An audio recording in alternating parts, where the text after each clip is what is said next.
இயேசு கிறிஸ்துவின் இன்ப இனிய நாமத்தில் வாழ்த்துகிறோம்.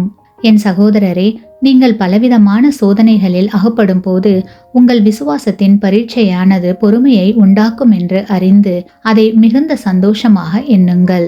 நீங்கள் ஒன்றிலும் குறைவுள்ளவர்களாயிராமல் பூரணராயும் நிறைவுள்ளவர்களாயும் இருக்கும்படி பொறுமையானது பூரண கிரியை செய்ய கடவது.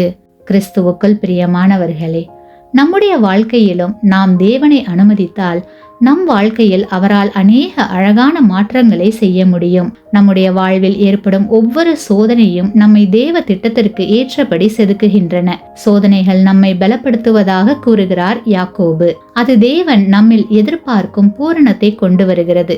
இதைவிட நமக்கு வேறு என்ன வேண்டும்? நமக்கு எது நல்லது என்பது தேவனுக்கு தெரியும். ஆகையால் தேவன் நம்மை வடிவமைக்க அனுமதித்து அவருக்கு பிரியமானவர்களாக மாறி தேவ ஆசீர்வாதத்தை பெற்று வாழ்வோமாக. ஆமேன்.